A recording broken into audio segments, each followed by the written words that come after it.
பொன்னியின் செல்வன் பாகம் 3 29ஆம் அத்தியாயம். வானதியின் மாறுதல். குந்தவை வந்தியத்தேவனை சிறையிலிருந்து மீட்டு மறுபடியும் பிரயாணம் அனுப்புவதற்காக புறப்பட்டபோது வானதி எதிரே வந்தாள். இளைய பிராட்டியிடம் அடிபணிந்து நின்றாள். என் கண்ணே, உன்னை விட்டுவிட்டு வந்துவிட்டேன். இன்னும் கொஞ்சம் முக்கியமான அலுவல் இருக்கிறது. அதை முடித்துவிட்டு வந்துவிடுகிறேன். சற்று நேரம் தோட்டத்தில் சென்று ஓடை பக்கம் மட்டும் போகாதே என்றாள். அக்கா, தங்களுக்கு இனி தொந்தரவு கொடுக்க மாட்டேன். கொடும்பாளூருக்கு போக விரும்புகிறேன். அனுமதி கொடுங்கள் என்றாள் வானதி. இது என்ன, என் தலையில் நீயுமா இடியை போடுகிறாய்?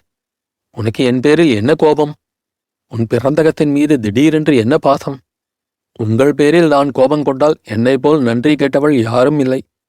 என் பிறந்தகத்தின் பேரில் புதிதாக பாசம் ஒன்றும் பிறந்துவிடவும் இல்லை. தாயும் தந்தையும் இல்லாத எனக்கு பிறந்தகம் என்ன வந்தது?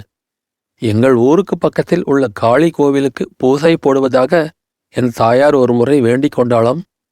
அதை நிறைவேற்றுவதற்கு முன் அவள் கண்ணை மூடிவிட்டாள். எனக்கு அடிக்கடி மயக்கம் வருகிறதல்லவா? ஒருவேளை அந்த வேண்டுதலை நிறைவேற்றாததனால்தான் இப்படி என்னை படுத்துகிறதோ என்னமோ. அதற்காக நீ அவ்வளவு தூரம் போக வேண்டியதில்லை. நானே சொல்லி அனுப்பி அந்த வேண்டுதலை நிறைவேற்றச் சொல்கிறேன். அது மட்டுமல்ல அக்கா, என் பெரிய தகப்பனார் இலங்கையிலிருந்து திரும்பி வந்து கொண்டிருக்கிறார். அவர் தஞ்சையை தாண்டி பழைய அறைக்கு வரமாட்டார். அவர் வரும்போது நான் கொடும்பாளூரில் இருக்க விரும்புகிறேன். அவரிடம் இலங்கையில் நடந்தவற்றையெல்லாம் நேரில் கேட்க ஆசைப்படுகிறேன். இலங்கையில் நடந்தவற்றை பற்றி தெரிந்து கொள்வதில் உனக்கு என்ன அவ்வளவு ஆசை? அது என்ன அப்படி கேட்கிறீர்கள்? என் தந்தை இலங்கை போரில் வீர சொர்க்கம் அடைந்ததை மறந்துவிட்டீர்களா? மறக்கவில்லை. அந்த பழி இப்போது நீங்கிவிட்டது. முழுவதும் நீங்கியதாக எனக்கு தோன்றவில்லை.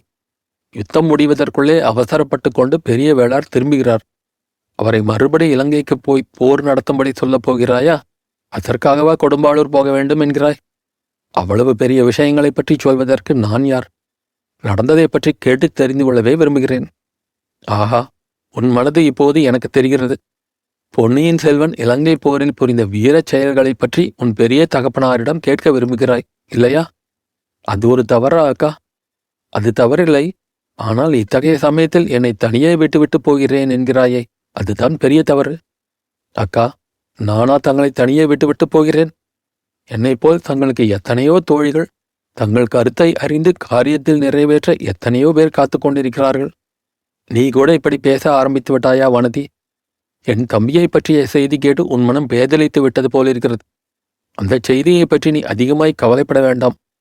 தங்கள் தம்பியை பற்றி தங்களுக்கு இல்லாத கவலை எனக்கு என்ன இருக்க முடியும் அக்கா? உண்மையை சொல். ஓடையில் நீயாக வேண்டுமென்று விழுந்தாயா? மயக்கம் வந்து விழுந்தாயா? வேண்டுமென்று எதற்காக விழ வேண்டும்? மயக்கம் வந்துதான் விழுந்தேன். தாங்களும் அந்த வானர் குலத்து வீரருமாக என்னை காப்பாற்றினீர்கள்.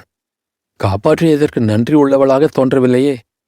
இந்த ஜன்மத்தில் மட்டுமல்ல, 7 ஜன்மத்திலும் நன்றியுள்ளவளாய் இருப்பேன். இந்த ஜன்மம் இத்துடன் முடிந்து போய்விட்டது போல் பேசுகிறாயே. நான் சொல்கிறேன் கேள் வானதி. வீணாக மனதை வருத்தப்படுத்திக் கொள்ளாதே. அருள்மொழிவர்மனுக்கு அபாயம் எதுவும் வந்திருக்கும் என்று எனக்கு தோன்றவில்லை. சற்று முன் அரண்மனை முற்றத்தில் கூடியிருந்த ஜனங்களுக்குச் சொன்னதையே உனக்கும் சொல்கிறேன். அன்றொரு நாள் காவிரி தாய் என் தம்பியை காப்பாற்றினாள். அதுபோல் சமுத்திரராஜனும் அவனை காப்பாற்றி இருக்க வேண்டும். சீக்கிரத்தில் நல்ல செய்தியை நாம் கேள்விப்படுவோம். எந்த ஆதாரத்தை கொண்டு இவ்வளவு உறுதியாக தைரியம் சொல்கிறீர்கள் அக்கா? என் மனத்திற்குள் ஏதோ ஒன்று சொல்கிறது. என் அருமை தம்பிக்கு ஏதேனும் நேர்ந்திருந்தால் அது என் உள்மனத்திற்கு தெரிந்திருக்கும். நான் இப்படி சாதாரணமாக பேசிக்கொண்டிருக்க மாட்டேன். மனது சொல்வதில் எனக்கு அவ்வளவு நம்பிக்கை இல்லை அக்கா. உள்மனதிலும் நம்பிக்கை இல்லை, வெளிமனதிலும் நம்பிக்கை இல்லை. அது எப்படி நீ மட்டும் அவ்வளவு தீர்மானமாக சொல்கிறாய்? என் உள்மனதிலும் வெளிமனதிலும் சில நாளாக ஒரு பிரமை தோன்றிக் கொண்டிருக்கிறது. தூக்கத்தில் கனவிலும் தோன்றியது. விழித்து கொண்டிருக்கும் போதும் சில சமயம் அப்படி பிரமை உண்டாயிற்று. அது என்ன வானதி? தங்கள் தம்பியின் முகம் தண்ணீரில் அடிக்கடி தோன்றிக் கொண்டிருந்தது. என்னை அழைப்பது போலவும் இருந்தது. கனவிலும் இந்த பிரமை அடிக்கடி ஏற்பட்டு வந்தது. அதை ஏன் பிரமை என்று சொல்கிறாய்? நமக்கு வந்திருக்கும் செய்திக்கும் உன்னுடைய மனத்தோற்றத்துக்கும் பொருத்தமாக இருக்கிறதே. இன்னும் முழுவதும் கேட்டால் அது எவ்வளவு பைத்தியக்கார பிரமை என்பதை அறிவீர்கள். ஓடையில் மயக்கம் போட்டு விழுந்தேன் அல்லவா? அப்போது நான் நாகலோகத்துக்கே போய்விட்டேன். அங்கே ஒரு திருமண வைபவம் நடந்தது. யாருக்கும் திருமணம்? அதைச் சொல்ல விருப்பமில்லை அக்கா.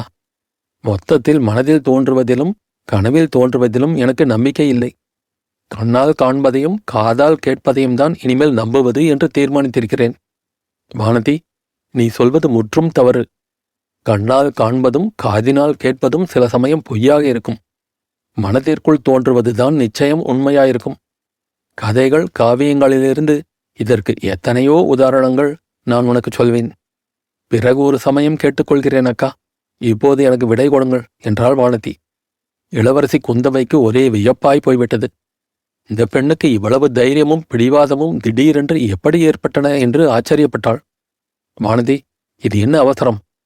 அப்படியே நீ கட்டாயம் ஊருக்கு போக வேண்டுமென்றாலும் சில நாள் கழித்து புறப்படக்கூடாதா?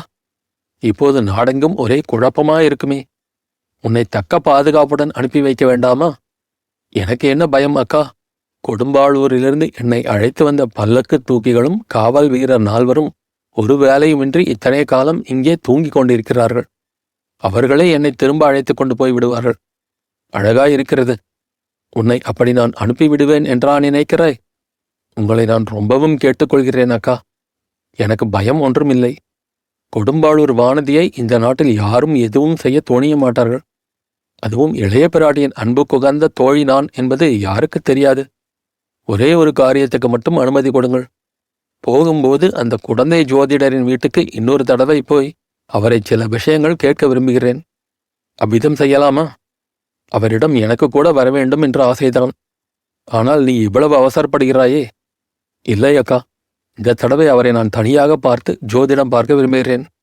குந்தவை மூக்கின் மீது விரலை வைத்து அதிசயப்பட்டாள்.